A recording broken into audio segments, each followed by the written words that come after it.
Dulu Nabi Musa alaihissalam punya seorang sahabat yang sangat taat kepada Allah Subhanahu wa taala. Beliau istiqomah dalam menjalankan segala perintah-perintah Allah yang diajarkan oleh Nabi Musa alaihissalam.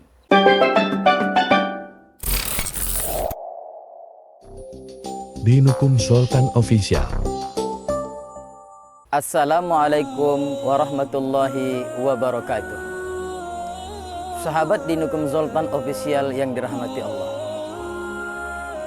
Dulu Nabi Musa alaihissalam punya seorang sahabat yang sangat taat kepada Allah Subhanahu wa taala. Beliau istiqomah dalam menjalankan segala perintah-perintah Allah yang diajarkan oleh Nabi Musa alaihissalam. Beliau kita kenal hari ini dengan nama Korun. Korun pada dasarnya adalah seorang laki-laki yang miskin. Tapi beliau ibadahnya luar biasa. Mungkin ibadah kita hari ini belum ada apa-apanya dibandingkan ibadah beliau. Maka suatu hari Korun datang menemui Nabi Musa alaihissalam. Kata Korun kepada Musa, "Wahai Musa, saudaraku, bukankah engkau orang yang dapat berbicara langsung dengan Allah?" "Benar," kata Nabi Musa. "Kalau begitu, wahai saudaraku Musa, tolong sampaikan kepada Allah Subhanahu wa taala agar Allah menjadikan aku sebagai orang yang kaya. Andaikan nanti aku menjadi orang kaya, maka nanti aku akan memikirkan nasib umat, pendidikan anak-anak yang tidak mampu, fasilitas-fasilitas kehidupan bagi masyarakat yang tidak mampu." Maka Nabi Musa alaihissalam melihat wajah Korun dengan seksama dan cermat. Lalu ia melihat ketulusan hati Korun. Maka Musa pun berdoa menyampaikan pesan Korun kepada Allah Subhanahu wa taala dalam doanya, "Ya Allah, jadikanlah Korun sebagai orang yang kaya." Singkat cerita, maka Allah anugerahkan kepada Korun suatu ilmu pengetahuan tentang kemampuannya untuk membuat emas. Maka dengan kemampuan Korun, ia mampu membuat emas sehingga ia menjadi kaya raya. Mula-mula Korun masih bersedia membantu rakyat miskin, membantu pembangunan-pembangunan yang tidak layak, memberi pendidikan gratis kepada kaum-kaum Bani Israel, karena memang mereka tinggal di negeri Mesir, kaum Bani Israel. Sahabat Dinukum Sultan Official yang dirahmati oleh Allah Subhanahu wa taala. Namun ternyata kekayaan Korun membuat ia lupa akan semua rezeki tersebut berasal dari Allah Subhanahu wa taala. Lambat laun Korun yang tadinya taat kepada Allah, yang istiqomah dalam menjalankan perintah-perintah Allah ajaran Nabi Musa alaihissalam, perlahan beliau lupa semua itu. Hingga pada akhirnya ia menemui Raja Fir'aun.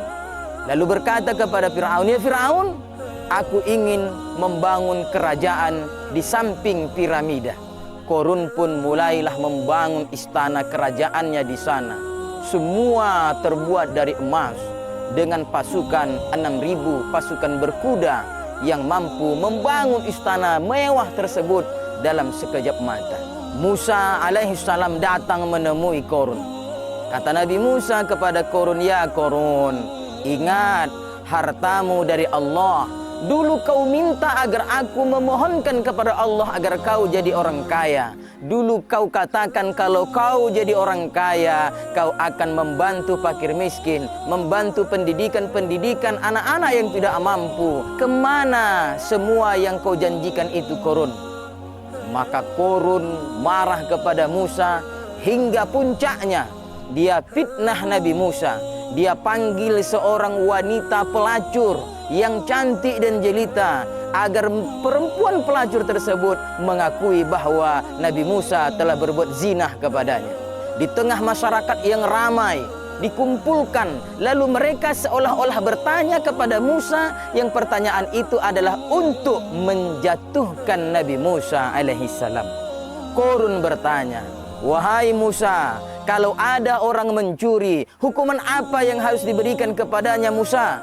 Kata Musa, "Siapapun yang mencuri maka harus dipotong tangannya, walaupun itu aku sendiri." Lalu bagaimana Musa? Jika seseorang itu berzina, hukuman apa yang akan diberikan kepadanya?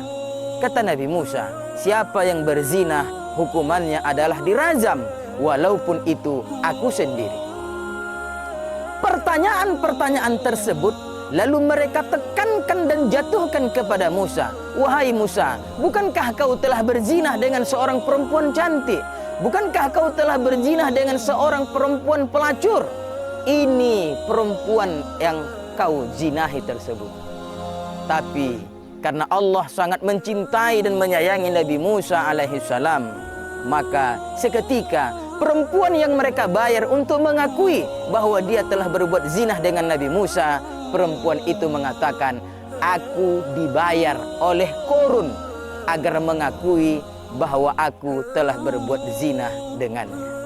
Saudaraku, sahabat Dinukum Sultan Official yang dirahmati oleh Allah Subhanahu wa ta'ala, maka pada saat itulah Allah turunkan wahyu kepada Nabi Musa, yakni tentang apapun yang diucapkan oleh Nabi Musa, apapun yang diperintahkan oleh Nabi Musa, semua akan patuh dan tunduk kepada Nabi Musa.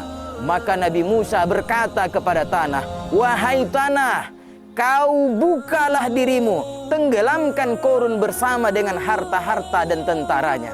Seketika tanah bumi terbelah, tenggelamlah Korun bersama harta dan pasukannya. Ketika jasad tubuh Korun bersama pasukannya tenggelam hingga sampai leher, kepala masih timbul. Pada saat itu Korun mengatakan kepada Musa, "Musa, doakan kepada Allah agar aku jangan diberikan hukuman. Aku taubat. Aku sadar bahwa yang kulakukan adalah salah. Andaikan Allah selamatkan aku dari hukuman ini, aku akan bertaubat kembali ke jalan Allah." Tapi saudaraku, sahabat Dinukum Sultan Official yang dirahmati oleh Allah Subhanahu wa ta'ala, penyesalan selalu datang terlambat. Semoga Allah meridhoi dan merahmati setiap langkah, usaha, dan yang kita lakukan. Terima kasih. Semoga bermanfaat. Assalamualaikum warahmatullahi wabarakatuh.